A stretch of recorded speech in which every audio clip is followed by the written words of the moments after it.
그때는 이제 여기 수요 왔을 때 목사였죠. 목사가 무슨 공평합니까? 하면서 하는 게 따졌어요. 그때 하나님께서 제게 이렇게 말합니다. 너 레아를 아느냐? 예? 레아요? 알지요, 동태 눈깔. 부흥사 목사님들이 늘 한 이야기예요. 야곱이 라헬을 사랑해가지고 14년 왔다가 나중에 결국 뭐 7년이라고 얘기하지만은 앞에 나온 7년이면 사실 14년이에요. 7년을 왔다가 수일같이 여기고 그렇게 예뻤다고. 그런데 말이지, 찌어서는 안 될 레아가 말이지, 들어와가지고 말이지, 그 부부의 사랑을 방해꾼 노릇하고 말이지, 옥돌매도 그런 옥돌매가 없어. 그때 당시 유명한 유머가 옥돌매잖아요. 옥돌매가 뭐예요? 예, 이거는 아는 사람은 옛날 사람이에요. 옥상에서 떨어진 매주. 그래서 못생긴 여자처럼 하면 야, 옥돌매다, 이런 게 있었어요. 여러분, 오늘 성경 잠깐 볼까요? 29장 16절 17절입니다 29장 16절 17절. 라반에게 두 딸이 있으니 언니의 이름은 레아요, 아우의 이름은 라헬이라. 레아는 시력이 약하고 라헬은 곱고 아리따우니. 이 말이 뭔 말이에요? 레아는 시력이 약하지만 라헬은 눈이 총명하다는 이야기겠죠. 라헬은 곱고 아리따다는 이야기는 레아는 못생겼다는 이야기죠. 여러분, 이게 어떻게 공평해요? 같은 부모 밑에서 자랐지만 한 사람은 옥돌매고 한 사람은 미스 코리아예요.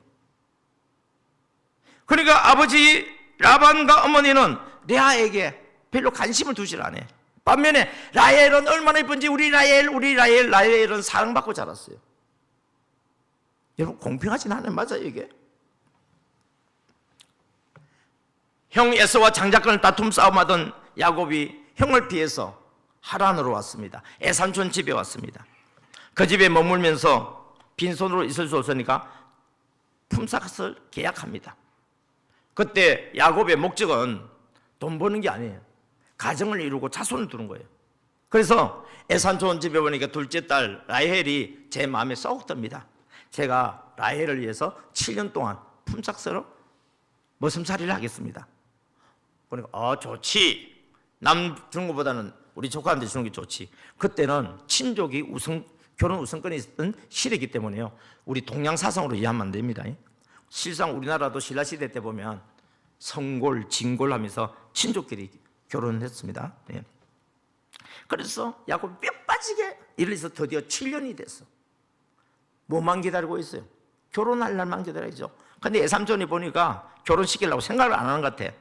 여러분, 목마른 사슴이요, 물을 찾습니다. 그러니까 요구를 해야 돼요. 애삼촌! 나 애삼촌하고 계약한 거 기억 안 나요? 뭘 근거로? 약속을 근거로 하는 겁니다. 여러분, 하나님 앞에 기도할 때도 약속을 근거로 한번 해보세요. 그러면 하나님도 꼼짝 못해요. 우리 자녀들이 우리한테 약속을 가지고 이야기해버리고 요구하면요, 우리도 꼼짝 못해요. 왜? 약속했으니까. 그러니까 여러분이 기도할 때 하나님의 이 언약을 여러분 약속의 말씀 붙잡고 기도하시면 그냥 기도하는 거하고 차원이 다릅니다. 그러니까 애삼촌이 어쩔 수 없었습니다. 급하기는 다 알아서 준비하고 있으니까 걱정 말게. 그래서 날을 정했습니다. 드디어 야곱은 7년 동안 고생하면서 라헬을 품에 안을 것을 생각했는데, 여러분, 하나님의 계획과 사람의 계획은 다른 거예요. 세상에, 나는 결혼을 분명히 라헬이라고 했는데 다음날 눈 떠보니까 내 옆에 누가 있어요? 레아가 있어요. 나는 레아한테 눈을 한번 줘본 적도 없어. 관심도 없어. 근데 그런 사람이 지금 지난밤에 나하고 같이 잠을 잤다고. 그리고 지금 아침에 되니까 그 사람이 앉아있단 말이에요. 기급을 하는 거예요. 당장에 야곱이 라반에게 찾아갔죠.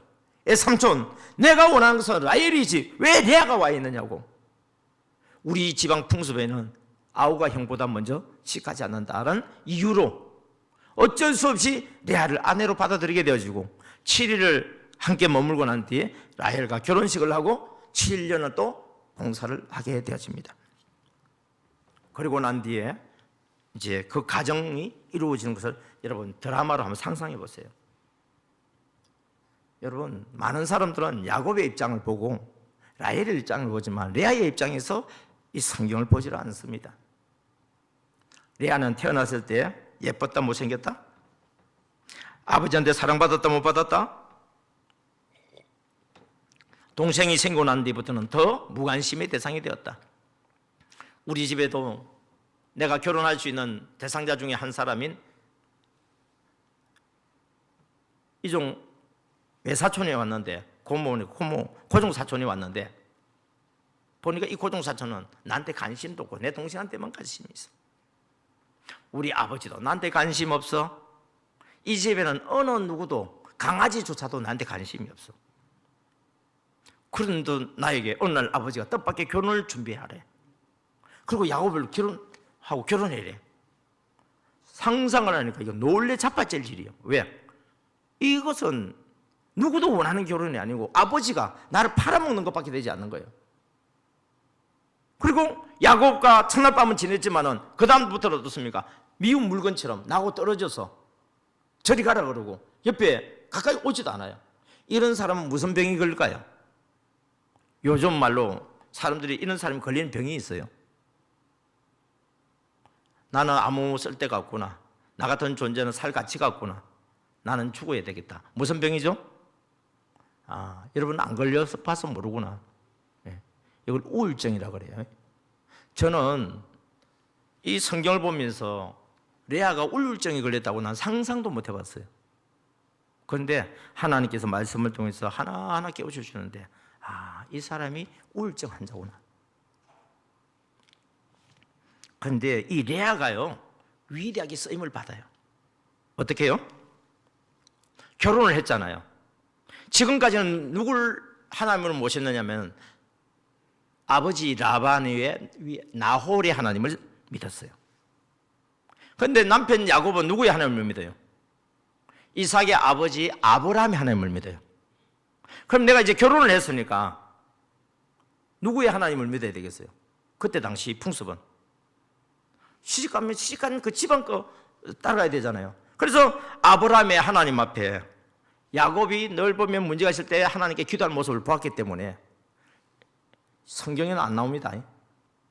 레아는 그날부터 하나님 앞에 기도하기 시작한 거예요. 여러분, 문제는요 저주가 아니에요. 문제는 우리가 해결만 해버리면 남들이 받지 못할 축복의 통로입니다. 할렐루야. 뭐냐면 레아가 할 수 있는 건 하나님 앞에 기도하는 것밖에 없었어요. 독수 공부하면서 하나님 저를 불쌍히 여겨주세요. 하나님 제 인생이 왜 이래요? 하나님 저를 불쌍히 여겨주세요. 야곱은 옆방에서 라헬과 하하호호 웃고 행복하게 살고 있는데 어쨌든 내 남편이 지금 나하고 지금 자는 것이 아니고 나하고 이야기하는 것이 아니고 내 옆에는 오지도 않고 옆방에서 라헬과 동생과 그렇게 사는 모습을 보면서 축복이 되는 것이 아니고 자기가 불쌍한 것밖에 보이지 않아요. 그래서 하나님 앞에 하나님 저를 불쌍히 여겨주세요. 여러분 이래도 안 되고 저래도 안 됩니까? 기도하십시오. 하나님 저를 불쌍히 여겨주시옵소서. 하나님 저를 불쌍히 여겨주시옵소서. 하나님이 불쌍히 여겨주시고 하나님이 관심을 가지시면 인생 끝나버립니다. 저는 하나님께서 너가 레아를 아느냐라고 하는 질문을 던지기 전에 저는 레아를 그냥 풍문 속에 부흥사 목사님들의 이야기거리로 그냥 동태눈깔 옥덜매 레아만 알았지 하나님이 관심을 가져주는 레아에 대해서는 몰랐습니다. 그날부터 저는 자세히 성경을 살펴봤습니다. 31절 오늘 본문이죠. 여호와께서 레아가 사랑받지 못함을 뭐하고? 보시고. 누가 봐요? 여호와께서. 중요한 건 뭐냐면 여호와께서. 여러분 성경 볼 때마다 여호와께서, 하나님께서, 예수께서, 성령 거기다 줄 짝짝짝 꺼세요. 그리고 그분이 행하신 일을 갖다가 줄 꺼보세요. 성경 새롭게 보일 겁니다. 그래서 제 성경을 보게 되면요 하나님 여호와라는 그 부분 되면 꼭 거기다 이제 줄을 꺼놨어요. 지금 이 새 성경책이지만은 우리 집에 있는 성경책에 보면 하나님, 예수님, 성령님 삼위일체 하나님과 연관되어 있으면 주 이런 부분 또 뭐냐 다 주를 껐어요. 왜요? 성경의 주체가 누구예요? 하나님이에요. 내가 아니에요. 우리는 성경 볼 때 내가 성경을 봐. 그러니까 성경을 내가 해석을 해버려. 그러니까 내 뜻대로 여러분들 성경을 이해하려고 하니까 하나님 뜻과 안 맞는 거예요. 성경의 주인공은요 하나님이십니다. 그렇기 때문에 이걸 볼 때마다 내가 주인공이 아니라 하나님이 주인공이 되어지고 하나님이 주어가 되어져서 성경을 보기 시작하고 나는 하나님 앞에 있어 2인칭이에요. 대상자예요. 그러면 하나님이 나를 어떻게 대하느냐에 따라서 나의 인생은 달라지기 때문에 내가 하나님의 원하시는 것에 내가 반영이 되어지고 그분의 원하는 대로 반응을 하게 되어지면 그분이 원하는 대로 내 인생을 바꾸고 갈 수 있는 것입니다. 할렐루야. 그래서 하나님께서 보시고 그의 태를 여셨으나 라헬은 자녀가 없었더라. 여러분 그래서 자녀 없는 이 세상에 뭐 그래 안 해도 사람 애 잘 낳는 사람 잘 낳아요. 그런데 여기서 지금 하나님과 우리와의 관계에서 얘기하는 거예요. 라헬은요 하나님 믿을 필요가 없어요. 왜요? 태어날 때부터 부모한테 사랑받았어요. 결혼할 때요 나한테 미쳐버린 야곱이라는 남자가 있어요. 나밖에 몰라. 내가 원하는 거 다 해줘. 그런데 하나님은 뭐가 필요해요, 여러분? 여러분 이 세상에서 손끝에 물 방울 한 방울 안 묻히는 사람이 행복한 사람이 아니에요. 사람이 볼 때는 행복한 사람인지 몰라도 하나님의 나라에서 볼 때는 그 사람은 불쌍한 사람이에요. 왜요? 하나님을 의지할 필요가 없는 거예요. 그래서 다윗은 하나님을 의지한 자가 복이라고 이야기하고 있어요. 복 있는 사람은 항상 여호와의 말씀을 묵상하고 그 말씀을 의지하는 사람이에요. 하나님이 나의 반석이 되시고 요새가 되시고 나의 산성이 되어주시고 나의 피할 바위가 되어주시고 나의 모든 것이 여호와입니다 하고 찬양하는 것이 다윗의 시편 찬양이에요. 뭐 표현만 이렇게 저렇게 다를 뿐이지 하나님이 저의 모든 것입니다. 여러분 우리 인생에 있어서 모든 것이 뭐예요? 돈이에요? 내 능력이에요? 우리 집에 조금 좀 잘 나가는 사람이에요? 하나님 앞에서는 아무것도 아닙니다, 여러분. 그래서 하나님께서 레아를 보시고 아들을 주셨어요. 루벤. 우와, 아들이다. 왜? 여러분 결혼한 여자가 장자를 하면은 본처 인정받는 거예요. 그 풍습이 그래요. 사랑을 받든지 안 받든지 간에 남편으로부터 첫 번째 난 아들은 장자예요. 그러니까 이제 레아는 뭐냐면은 아들이 생기니까 위로를 받고 이제 남편이 나한테 관심을 가지고 이제 사랑할 거야. 근데 이 인간이 덜에서 일하고 오면은 우리 아들 로벤 보고 로벤 하고 쭉쭉 뽀뽀하고는 어느 방에 가버려요? 내 방이 안 들어오고 라헬 방에 가버려. 그 독수공방이잖아요. 그러니까 또 레아는 하나님 앞에 기도하기 시작하는 거예요. 하나님 나도요 여자예요. 나도 여자라니까요. 하나님 나 불쌍히 여겨주시고 남편한테 사랑받게 해주세요 했더니 라헬이 마법이 걸린 날이 있잖아요. 한 달에 한 번씩. 그때는 어쩔 수 없이 누구 방에 와야 돼요? 내 방에 올 수밖에 없는 거예요. 라헬 입장에서도 남편이 요즘같이 청결한 그런 문화가 아니니까 생리 그런 속에서 남편 옆에 있는 걸 그걸 본다는 것 자체가 싫으니까 어떻습니까? 남편 보고 나가라고 그러죠. 그럼 어디 갈 거예요? 레아 방에 갈 수밖에 없잖아요. 근데 하나님은 하나님이 함께 하시니까 애를 낳아도 어떻게 그렇게 잘 낳을까? 그래서 난 아들이 뭐요? 시몬 낳았어요.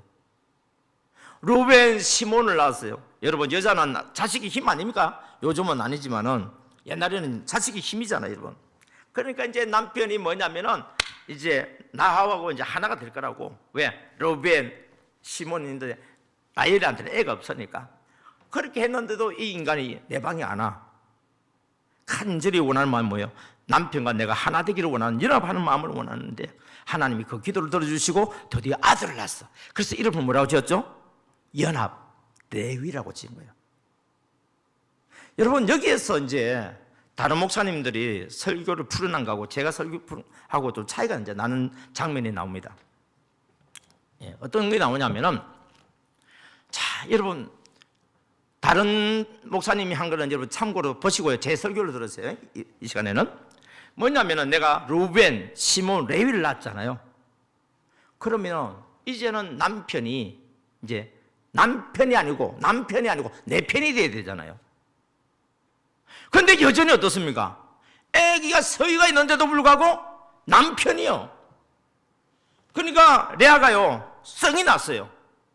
여러분 성이 났는데 누구한테 성을 내는 줄 아세요? 보따리 찾아주는 사람한테 성을 내. 하나님 이게 뭡니까? 제가 남편한테요 루벤 낳아주고요, 시몬 낳아주고요, 레위 낳아주는데 남편이 아직까지 나한테 이렇게 하나가 되지 않는데 하나님 도대체 어찌 된 거예요? 하나님 앞에 따져버려요. 그러면 하나님의 인격이시기 때문에요 하나님도 삐껴요. 질투하시는 하나님이에요. 그래서 하나님이요 뒤로 돌아서 버려. 그럼 누구 손해요? 성질내는 사람은 손해지. 여러분 기도하다가 부모 뜻대로 안 되면 성질내지 마세요. 그런데 그거 성질이라도 풀어서 고쳐지면 성질이라도 내세요. 예. 그래서 내가 살아야지 일단은. 그래가지고 이제 시간이 흐르고 보니까 레아가 가만히 생각해 보니까 아버지 나 버렸죠. 팔아먹었잖아요. 엄마도 아버지 편이 돼가지고 나한테 그렇게 관심도 없어. 남편 나한테 관심 없어. 동생 나를 미워하고 있어. 근데 내 편은 누구예요? 하나님밖에 없잖아요.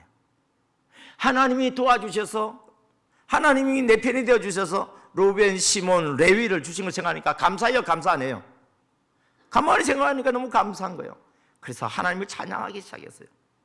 하나님 감사합니다. 아무도 나한테 관심 없는데 하나님은 나한테 관심 가져주시고 하나님 내 기도 들어주셔서 우리 루벤, 시몬, 레위를 주신 하나님 감사합니다. 하나님께 감사하니까 하나님이 또 선물로 주셨어요. 그 아들 이름이 뭐죠? 유다예요. 하나님을 찬양한다는 뜻이에요. 예. 이건 성경이 안 나오기 때문에 해석하는 목사님 좀 다를 수 있는데 하나님께 제게 깨우쳐 준 걸 저는 이야기한 겁니다. 이거는 주준선 목사님이 성경을 그렇게 해석하더라 그렇게만 참고해야지 저게 성경적이다 그렇게는 하지 마세요. 예. 그래서 참고로 들으세요. 이때부터요 역전이 일어나 버려요. 루벤 나왔을 때 역전 안 일어났어. 시몬 나왔을 때도 역전이 안 일어났어. 레위를 낳았을 때도 역전이 안 일어났어. 근데 유다를 낳고 난 데부터는요 하나님이 인생을 역전시켜버려요. 그게 어디냐? 30장 1절과 2절입니다 시작. 라헬이 자기가 야곱에게서 아들을 낳지 못함을 보고 그의 언니를 시기하여 야곱에게 이르되 내게 자식을 낳게 하라. 그렇지 아니하면 내가 죽겠노라. 야곱이 라헬에게 성을 내어 이르되 그대를 임신하지 못하게 하시는 이는 하나님이시니 내가 하나님을 대신하겠느냐. 여기서요 눈여겨볼 게 뭐냐? 30절에 보면 그의 언니를 뭐 했다고요? 지금까지는요 라헬이 레아를 시기 대상으로 삼지 않았어요. 시기했다는 이야기가 벌써 역전된 거예요. 거기다가요 남편이 자기를 위로해 줄 줄 알았는데 2절에 보니까 뭐라고 돼 있어요? 야곱이 라헬에게 뭐 했다고요? 성을 냈다. 여러분 야곱이 라헬에게 성을 냈다는 이야기는 야곱이 레아에게는 어땠다는 이야기예요? 마음이 같다는 이야기예요. 왜? 야곱이 가만히 보니까 하나님이 지금 누구와 함께 하는 거예요? 라헬과 함께 하는 게 아니고 하나님이 레아와 함께 하는 게 증거가 보이잖아요. 신기합니다. 하나님이 함께 하는 사람은요 매력이 있어요. 가만히 보니까 레아만의 특유의 매력이 있어. 신기합니다. 하나님이 함께 하는 사람은요 매력이 있어요. 키가 작아도요 매력이 있어요. 누구 한 얘기다. 네? 머리가 벗겨져도요 매력이 있어. 하나님이 함께 하는 사람은 매력이 있어요. 그런데 하나님이 함께 하지 않는 사람은 아무리 미스 코리고 미스터 코리아라도 하나님과 함께 하지 않고 자기가 잘나서 교만하면은 처음에는 좋아했다가 점점 멀어지고 그 사람이 매력이 없어져 버려요. 여러분들은 갈수록 매력이 있는 사람입니까? 매력이 없는 사람입니까? 매력이 있는 사람이 되려면 어떻게 하면 된다고요? 하나님이 기뻐하시는 사람, 하나님이 여러분을 불꽃 같은 눈동자로 지켜보시는 사람, 하나님께 관심을 받고 사랑을 받는 사람이 매력이 있단 말이에요. 네. 하나님이 함께해서 사업 성공한 사람 보면요, 너무너무 멋져.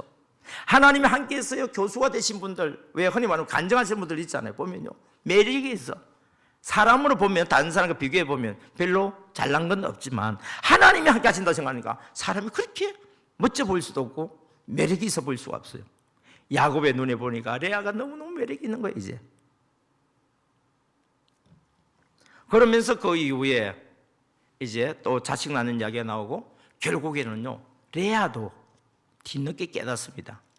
라헬도 뒤늦게 깨닫습니다. 라헬 보겠습니다. 30장 22절입니다. 30장 22절 시작. 하나님이 라헬을 생각하신지라 하나님이 그의 소원을 들으시고 그의 태를 여셨으므로. 라헬이 예뻐서 그랬다고요? 그의 소원을 들으시고, 뭘 들었다는 이야기예요? 기도를 들으시고. 다시 말합니다, 전능자 하나님을 인정하는 거예요. 이번에 여러분 재정의 기름 부으심 받는 비결은 하나님은 나의 모든 것이고 하나님 나의 전능자이시고 하나님이 나를 도와주시면 불가능한 것이 가능해진다는 것을, 이걸 철저하게 깨닫고 여러분 남아있는 인생을 살아가기를 주의 이름으로 축복합니다. 이날 이후에 저는 하나님께 기도하기 시작합니다. 하나님, 저를 불쌍히 여겨주세요. 레아를 불쌍히 여겨주신 하나님, 저를 불쌍히 여겨주세요. 그때부터 주일날 집회가 잡히기 시작했습니다. 왜요? 여수에 있는 그 소명교회가 저희가 들어가고 난 뒤부터 그렇게 부흥이 안 되는 교회가 부흥되기 시작했습니다. 그것을 MD 전도 정착사관학교라는 카페를, 그때 당시는 안드레 MD 전도 훈련이었죠. 사진을 찍어 올리고 내용을 찍고 하면서 우리 카페 회원들에게 편지를 막 보냈습니다. 이렇게 그나마 카페 회원도 이렇게 만들 수 있는 비결이 있었어요. 그때부터 하나님이 저를 돕기 시작했어요. 한번 보겠습니다. 다음 사진 보겠습니다. 이게 뭐냐면은 창원에 우리 인쇄소, 창원 사랑의교회 인쇄소 하시는 집사님이 보내주신 선물입니다. 레아의 하나님을 만나고 난 뒤에 기도했을 때요, 하나님, 저를 불쌍히 해주세요. 지금 돈도 없어요. 뭘 어떻게 할 수가 없어. 인터넷에서 다음 카페에서 안드레 MD 전도 훈련 돈이 안 되니까 우리 딸을 통해서 만들어서 1년 했지만 홍보할 길이 없는 거예요. 하나님, 우리 카페를 갖다가 홍보를 해야 이 MD가 뭔지 사람들이 알고, 그리고 그 교회에서도 이 MD 사역을 접목해서 하도록 하기 위해서 저를 불러줄 건데 하나님 어떻게 해야 됩니까 했더니 지사님한테 전화가 왔어요. 목사님, 어떻게 여수가시에서 잘 지내고 계세요? 그럼 뭐라고 얘기할까요? 제가 지금 죽도록 고생합니다. 그래 얘기해야 돼요? 아이고, 지사님이 기도해 주셔서 잘 지내고 있어요. 목사님, 제가 목사님한테 돈은 못 보내드리는데 우리 인쇄소를 하니까 하나님께서 목사님이 MD 그 하는데 홍보하는데 필요한 거 있으면은 인쇄물 만들어서 보내라고 감동을 주세요. 그러니까 목사님이 원하는 거 전단지를 만들어서 저한테 보내주시면 만들어 드리겠습니다. 그리고 그 편지 보낼 수 있도록 편지 봉투를 만들어 드리겠습니다. 와, 돈으로 살려고 그러면요, 주문하고 살려고 그러면 할 수 없는 것을 선물로도 하나님 보따리 보내주는 거예요. 제가 대리운전 했잖아요. 조선소 배 만들었잖아요. 그러면서 우리가 여수를 떠날 때까지 저와 우리 아이들은요, 통닭 한 마리를 못 먹었습니다. 가정 경제가 그렇기 때문에. 그래도 돈이 조금 생기면 편지 봉투에다가 우표 붙여갖고 보냈어요. 교회들마다 보냈어요. 이게 뭐냐, 심는 거예요. 심지 않고 거둘 거 없습니다, 여러분. 투자하지 않고 어떻게 소득을 얻으려고 합니까? 시간이라도 투자해야 노동비라도 받아낼 수 있는 거고, 돈을 심어야 그 돈에 심은 것에 대해서 소득을 얻을 수가 있지. 안 심는 데서 거둘 게 이 세상에 뭐가 있습니까? 그래서 막 편지를 보냈더니 내용을 보고서 사람들이 궁금해가지고 카페에 들어오는 거예요. 그러면 저는 일 갔다 오고 난 뒤에 틈만 나면 카페에다가 MD와 관련된 자료들을 막 올리고, 그리고 사진을 올리고, 그리고 또 일주일 지나고 나면 우리 교회 예배드린 사진이라든지 있었던 이야기를 만들어가지고 막 보내요. 그러니까 편지 받아봤죠. 그리고 카페에 가입을 했는데 가입이 됐으니까 메일을 보낼 수 있잖아요. 그 분들이 강양에서 전화가 왔어요. 순천에서 전화가 왔어요. 하순에서 전화가 왔어요. 그리고 제가 이제 경상도 사람이니까 우리 창원을 주변에 해가지고 김해 이런 데 보냈더니 그쪽에서도 전화가 왔어요. 그러니까 제가 움직일 수 있는 건 주일밖에 없죠. 그래서 주일날 이제 다니기 시작했어요. 그런데 이제 훈련을 주일날 가서 MD 소개를 하니까 목사님 어떻게 하면 우리 교회 이 MD 사역을 할 수 있습니까? 물어보아요. 그러니까 사관학교는 그때는 없을 때니까 부흥회처럼 3박 4일 동안 저녁, 새벽, 낮, 밤 이렇게 해서 하고 실제로 현장에 가서 실습을 해야 됩니다. 아, 그래요? 목사님 우리 교회 그거 좀 하면 안 되겠어요? 그러니까 3박 4일이잖아요. 주일날 가면 목요일날 와야 되잖아요. 근데 제가 직장 다니잖아요. 그래서 제가 어떻게 했냐면은 목사님 지금은 사정이 있어서 지금 못 가지만은 8월 15일 이후로 되지면은 제가 일정을 한번 잡아보겠습니다 하고 8월 15일 이후로 일정을 잡기 시작해요. 그런데 8월 달 되어서 제가 이제 회사에다 그만둔다고 이야기를 해야 되잖아요. 누가 와서 대신 일을 하기 위해서 말을 해야 되겠는데 말을 못 하고 있는 거예요. 왜? 많든지 적든지 그래도 내가 이 회사를 통해서 월급을 받아서 생활했는데 내 필요에 의해서 난 못하니까 그만둬요 이렇게 말한다는 게 이게 또 마음에 허용이 잘 안 되는 거예요. 그러던 어느 날 저를 어떻게 알았는지 우리 사장님이 저를 불러요. 혹시 목사님이냐고. 나는 어떻게 사시는지 난 그게 좀 궁금하게 돼요. 이게. 그래서 제가 아니라고 얘기할 수는 없잖아요. 그렇다고 합니다. 목사님이 목회를 해야 되는데 그래요, 알겠다고 가서 일을 해라고. 8월 15일은 다가오고 또 8월 첫째 주 지났잖아요. 이번에는 또 부르시는 거예요. 이제 춘천 천보교회 피택 장로님이라는 걸 이제 저는 알게 됐죠. 장로님은 저를 목사인 걸 이제 알게 되었습니다. 목사님 식사하시고 사무실에 좀 들려주시기 바랍니다. 그런 거예요. 갔어요. 갔더니 목사님 아무래도 우리 회사 그만둬야 되겠다고 그러는 거예요. 나는 지금 그만둬야 된다고 말을 해야 되잖아요, 여러분. 말도 못하고 있는데 속으로는 내가 그만두려고 하는 거 어떻게 아시고 저렇게 이야기하시지? 그래, 힘들긴 해도 내가 내 갈 길을 가기 위해서 고생하더라도 가야지.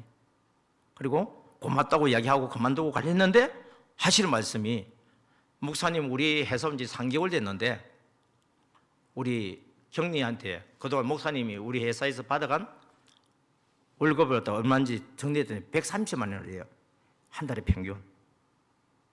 그러면서 하시는 말씀이 이제 목사님은 목회하시는데 그쪽으로 전념하시고 저희가 한 달에 130만 원을 목사님 자립할 때까지 후원해 줄 테니까 일주일에 한 번 정도 그냥 회사 와서 안전사고 나지 않도록 기도는 좀 해주세요.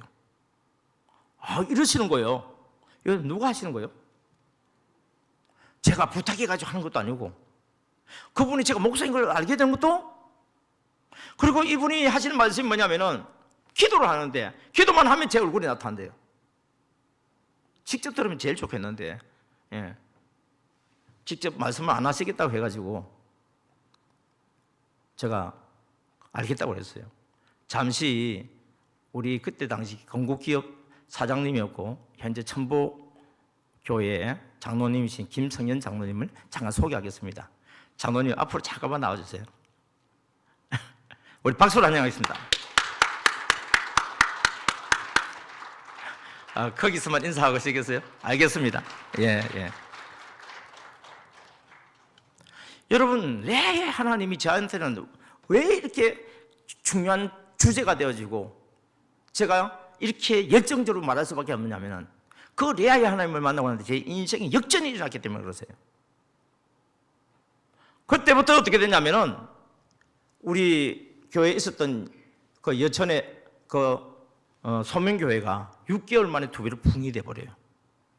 이전에 있었던 창원 사랑의 교회가 1년 만에 붕된 이야기와 여천 소명교회의 6개월 만에 붕된 이야기를 가지고 저는 이제 집회를 나서게 되었는데 김해 가서 이제 집회를 하게 되었어요.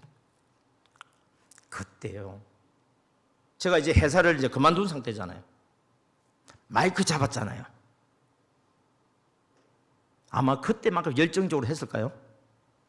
성령님이 역사하는 대로 막 메시지를 전했는데 그 자리에 있던 분들은 저보다도, 저는 교회도 없지만 그분들은 큰 교회에 있는 목사님도 있고 작은 교회 목사님들도 있는데 제 이야기를 들었어요. 그리고 제가 이야기합니다. 제가 지금 고향이 창원입니다. 근데 지금 여천에 살고 있습니다. 그리고 저는 그곳에서는 이제 아무 사역도 하지 않습니다. 혹시 이 자리에 계시는 목사님들 중에서 제가 필요한 교회가 있으면은 저를 스카우트 하세요. 했더니 내 교회에서요, 저를 끌고 가려고 막 난리가 났어요. 조건이 있습니다. 저는 돈이 없습니다. 사택이 있어야 됩니다. 그리고 저는 집회를 다녀야 됩니다. 집회를 다닐 수 있으면서 부목사 사역을 해야 되는데 그걸 인정을 하고도 필요하면 저를 불러서 함께 사역하십시오. 그래가지고 내 교회 가서 다 집회를 했습니다. 그런데 하나님께서는요, 가장 어려운 교회 콕 붙여주시더라고. 다음 사진 보겠습니다. 예. 여기 우리는 이제 조선소의 이제 사장님하고 전무님 사진입니다. 다음. 이게 이제 제가 김해 간 교회입니다. 딱 했는데요, 저게 시간이 오전 예배 시간이에요. 겉으로 보면 저렇게 큰 교회인데 안이 텅텅 비어 있어. 마치 우리 금당제일교회 새로 짓고 난 뒤에 코로나 기간 맞이했던 것처럼 비슷할 정도로 그렇게 예배를 드리고 있는 거예요. 가슴이 철렁 내려앉았습니다. 이 빈자리를 내가 어떻게 채워? 담임 목사님이 지금까지 그렇게 몸부림치고 목회를 했는데도 저렇게 빈자리가 많은데 내가 부목사인 내가 가가지고 저 자리를 어떻게 채워요? 근데 저는 겁이 나지 않아요. 왜냐하면 예레미야 33장 2절과 3절이 있기 때문에 그렇습니다. 저는 예레미야 33장 2절과 3절 레아의 하나님 이것을 두고서 목숨을 걸어버렸어요. 주일부터 목요일 새벽까지는 주로 집회를 다니고 목요일 날 제가 교회로 돌아옵니다. 그러면 목요일, 금요일, 토요일, 주일 오전 예배까지는 이 교회에 있고 또 주일 오후 되면 또 집회를 나가요. 왜 그렇게 나갈까요? 하나님께 기도했잖아요. 따라합니다. 구했잖아. 구했잖아. 안 이루어져도요, 구하세요. 소원을 하나님께 올려드리세요. 너희 안에서 행하시는 이는 하나님이시니 자기의 기쁘신 뜻대로 우리에게 소원을 두고 구하게 하십니다. 그러면 에베소서 3장 20절을 보면은 능히 구하거나 생각하는 것보다 더욱 넘치도록 채우시는 하나님을 만나게 됩니다. 여러분, 하나님의 말씀 어찌했어요? 빌립보서 2장 17절, 에베소서 3장 20절이었습니다. 예. 저는 그 하나님이 제게 있어요. 그래서 어떤 문제가 와도 저는 잠깐은 약간 이런 것도 있죠. 근데 금방 회복해서 하나님을 바라봅니다. 그러면 하나님 길을 열어놓으세요. 다음 사진 보겠습니다. 빈자리들이 채워집니다. 어려울 때는요, 동병상련돼가지고 서로 어려운 사람에게 서로 위해주는 마음이 있어. 근데 잘 되어지면 사람은 변합니다. 일반 사람만 변하는 줄 알았더니 목사님도 변하더라고요. 역시 저도 변할 수밖에 없는 사람이에요. 왜요? 사람이니까요. 여러분, 사람은 믿을 존재가 못 됩니다. 오직 믿을 수 있는 분은 하나님 한 분 외에는 없습니다. 그저 우리는 불쌍히 여겨주고 서로 사랑할 수밖에 없는 존재들이죠. 불쌍히 여길 수밖에 없는 존재고, 그래서 사랑할 수밖에 없는 존재들이지 잘났기 때문에 사랑할 수밖에 없는 존재가 아닙니다, 여러분. 그러면서 제가 이 교회도 떠나게 되어져서 대구로 가게 됩니다. 다음 보겠습니다. 여러분, 보기에 이 교회는 어때요? 사역하기 좋은 교회인가요? 하나님은 왜 이렇게 힘들고 어려운 것만 저한테 부주시는지 저도 잘 모르겠어요. 그러나 이것이 어려운 게 아니고 저에게 주는 축복이에요. 왜? 저에게 레아의 하나님을 만나기까지 과정을 훈련 다 시키셨잖아요. 재정적으로는요, 더 이상 마이너스가 아닙니다. 우리 장로님이 저를 돕는 순간부터 집회에서 들어오는 사례비하고 합치면서 빚을 갚아나가기 시작했습니다. 더군다나 김해 북교회 부목사까지 하니까 그냥 빚이 없다고 한다면은 사례비가 적지 않은 돈이 들어왔습니다. 그러나 여전히 저는 빚에서 해방되지 못했습니다. 그러다가 이 교회를 만나면서 빚에서 해방됩니다. 이 교회는 재정의 기름 부으심이 있는 교회입니다. 이 담임 목사님을 만난 것은 제 인생에서 세 번째 목회자로서의 은인을 만났습니다. 다음 보겠습니다. 이 교회도 하나님의 은혜 가운데 도와주셔서 시내에 있는 교회를 인수하고 새로 정축을 했습니다. 우리 교회하고 비슷하죠. 그리고 예배드리는 모습입니다. 이 일을 행하시는 하나님, 저는 이걸 볼 때마다 하나님 앞에 감사와 영광을 돌릴 수밖에 없습니다. 이때를 기점으로 해서 이제 제가 부목사 사역을 그만두고 MD 전도 정착사관학교를 통해서 전국으로 이제 섬기기 시작합니다. 다음 보겠습니다. 김해에 있는 가장 큰 교회 중에 하나인 김해 중앙교회입니다. 이 교회가 3,500명까지 성장했는데 더 이상 성장하지 않습니다. 담임 목사님이 쓰러집니다. 누군가가 저를 소개해 줍니다. 그리고 이 교회 가서 집회를 하게 되어지고 사관학교를 하게 됩니다. 그 결과 다음 5,000명 이상 모이는 교회가 되어져서 이전에서 예배드리는 모습입니다. 다음 제천에 있는 교회입니다. 큰 건물 옆에 작은 건물이 옛날 교회입니다. 나름대로 교회가 붕괴되어져서 이 큰 건물로 이사를 왔죠. 지어서. 그리고 이 교회는 600명까지 성장하다가 더 이상 성장하지 않습니다.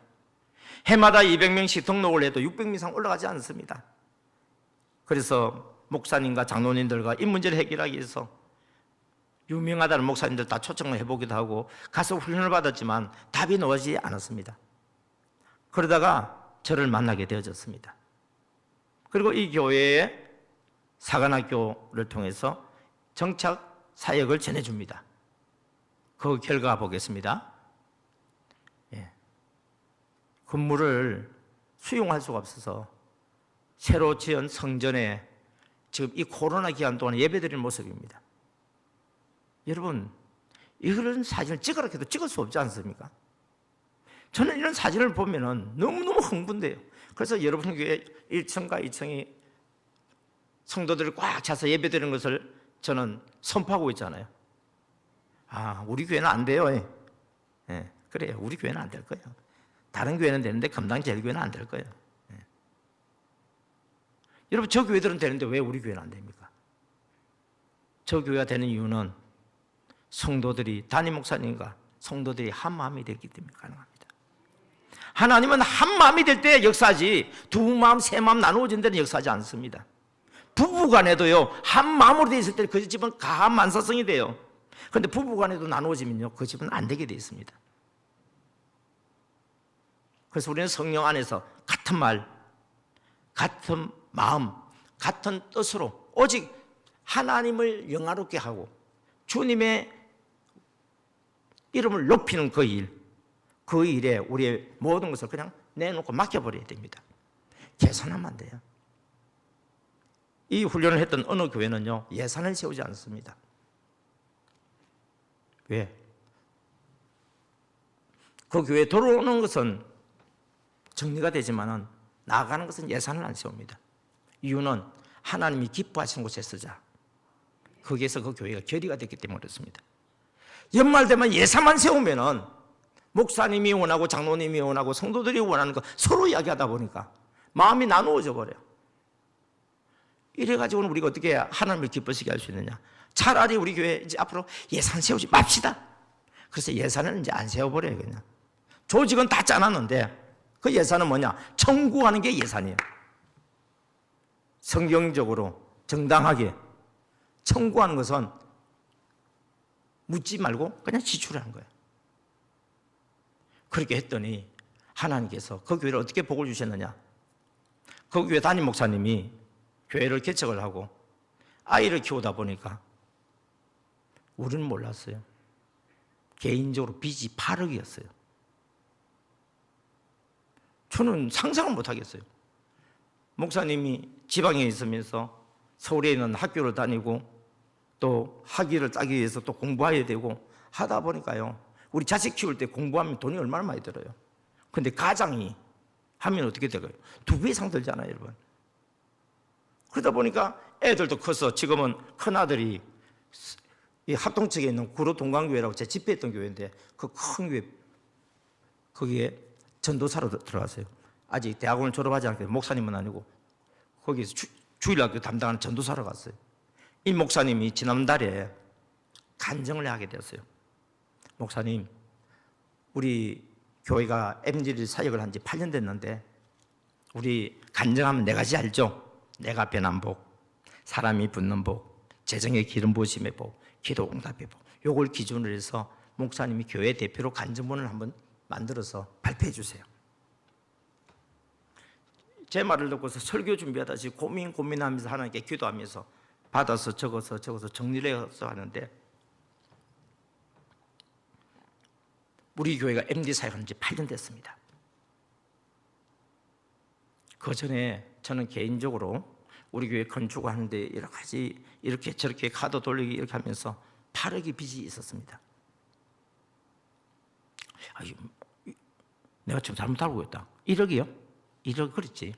1억이 있었습니다. 여러분, 목사님한테 1억은요 빚은 엄청난 거예요. 왜? 사례비 뻔하잖아요.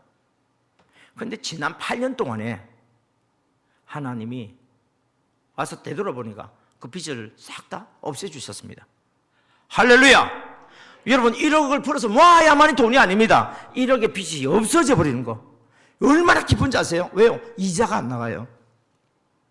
저도 대구 말씀교회 그 이상일 목사님을 만나서 재정의 기름 부으심을 받고 난 뒤에 헌금을 하는데요, 얼마나 많이 했는지 모릅니다. 왜요? 가난에서 벗어나고 싶어서. 가난에 벗어나려면 돈을 저축해야지. 아닙니다, 여러분. 사람의 방법과 하나님의 방법은 달라요. 우리 담임 목사님 옆에서 내가 다 봤잖아요. 우리 담임 목사님은요, 교인이 80명인데도 우리 교회 안에 회사를 경영하는 사람 2사람이나 있어요. 그럼에도 불구하고 헌금을 제일 많이 했어요. 이분은 기업에 가서 사목을 했어요. 다른 교인들이. 그리고 그 목사님이 가서 그러니까 직원들 대상으로 예배를 드리는 거예요. 하니까요, 회사가 잘 되고 직원들이 잘 돼 버렸어. 그래가지고요, 회장님이 목사님한테 집을 사주고 막 이런 일들이 막 일어나요. 재정의 기름 부으심이 희한하게 일어난 걸 제가 옆에서 봤어요. 그리고 체험면 타고 다녀요. 그냥 체험면 아니에요. 새 차. 그것도 성도가 감동을 받아가지고 사주는데요, 그 체험면이 생기기까지의 이야기들이 제 사이트 안에 간증문에 올라와 있어요. 그래서 우리 단톡방이 있으면 내가 보내주는데, 우리 교회는 보면 단톡방이 따로 되어 있어요. 그래서 제가 요즘 사관학교 한 데는 단톡방을 다 모아놓는데, 하늘 비전교회는 60몇 명이 한 단톡방 안에 있어요. 그래서 다른 교회들도 그런 식으로 있기 때문에 거기다 제가 수시로 이렇게 올려줍니다. 그러면 우리 MD 사역자들이 MD 정신을 배웠으니까, 또 제 강의를 듣고 유튜브를 보면서 알고 있으니까 뭐냐면 도전을 받아서 하는데요, 성도들의 삶 속에서도 놀라운 간증들이 막 나오기 시작하더라고요.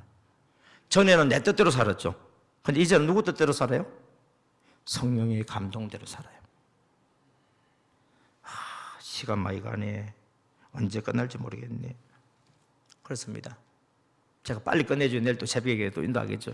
근데 이 레아의 하나님은 제가 말하지 않으면 안 되기 때문에 이렇게 간절히 여러분에게 전하는 이유는, 저 목사님 저렇게 만났으면 나도 만날 수 있겠네.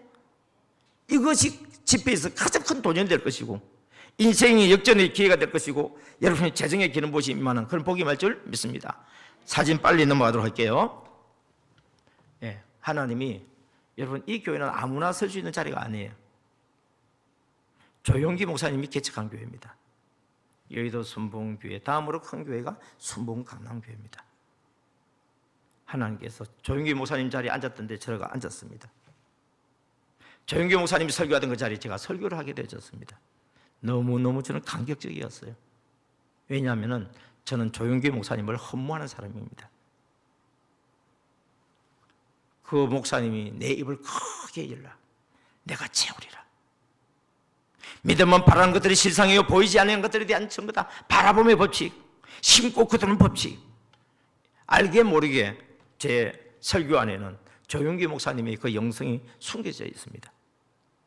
흉내만 내도 저를 이렇게 써주시더라고요. 지금은 시대적인 평가에 의해서 조용기 목사님이 설교가 틀리니 맞니 이런 이야기들이 나오지만, 그러나 조용기 목사님이 저런 설교를 할 수밖에 없던 그 배경을 알게 되지면 공감할 수밖에 없습니다. 다음 보겠습니다.